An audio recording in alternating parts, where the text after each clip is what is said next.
Siamo in compagnia di Andrea Tralli, editore di Panda Edizioni Castelfranco Veneto. Come nasce Panda Edizione e soprattutto perché nasce questa piccola casa editrice nella Marca Trevigiana? Sì, Panda Edizioni nasce nel 1978 ad opera di Mario Chibaro, l'ex titolare, e nel 2013 io l'ho rilevata. Io l'ho rilevata per la mia passione per la letteratura che mi ha sempre accompagnato sia durante i miei studi che durante la mia formazione personale. Successivamente avevo pubblicato 2 libri con Panda Edizioni, avevo lavorato come chimico precedentemente e quando ho perso il lavoro avevo qualche soldino da parte, l'ho rilevata e ho cominciato così una nuova linea editoriale. Che libri pubblica Panda Edizioni? Allora, le piccole case editrici in generale hanno una maggiore prospettiva di mercato, soprattutto per quanto riguarda la saggistica, e quindi Panda Edizioni ha un buon occhio di riguardo per quanto riguarda la saggistica. Per la passione personale che mi guida, ovviamente pubblichiamo anche narrativa, anche grazie al premio letterario che noi organizziamo qui a Castelfranco Veneto.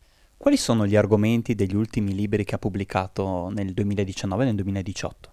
Per quanto riguarda la saggistica, va molto sia la cucina che la psicologia, che la religione, e a volte anche il complottismo, che dà un senso di appetitoso per certi versi. Mentre invece sulla narrativa funzionano molto bene i thriller, i gialli e anche la narrativa più classica, quella familiare, di storie personali emotivamente intense. I trevigiani leggono i libri o no?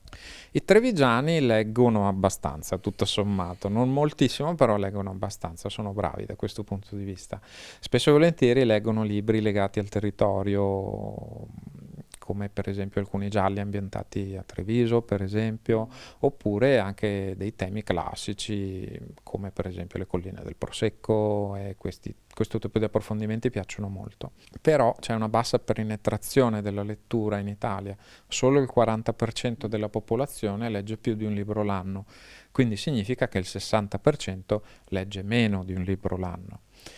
La situazione è leggermente migliore per quanto riguarda specificamente la regione del Veneto, perché nel Veneto la percentuale si alza al 60% di popolazione che legge almeno un libro l'anno. Ora ci troviamo all'interno della torre civica di Castelfranco Veneto, che i castellani chiamano la torre dell'orologio, perché c'è un orologio del 1500, se non sbaglio, sia verso l'esterno delle mura che verso l'interno.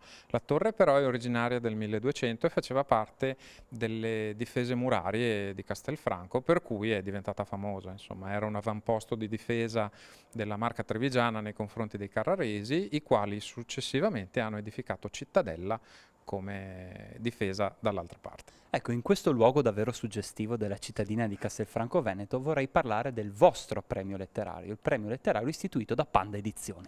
Sì, noi abbiamo voluto e desiderato fortemente un premio letterario che abbiamo chiamato Premio Prunola, perché è nato in modo un po' giocoso, prendendo in giro per certi versi il premio Strega, perché nasce dalla distilleria del liquore Strega, e abbiamo istituito questo premio letterario, volendo anche da questo punto di vista garantire la qualità dei libri premiati, perché l'ambito dei premi letterari è sempre molto discusso da questo punto di vista, sulla questione se siano premiati i libri che realmente valgono o i libri che serve premiare alle case editrici.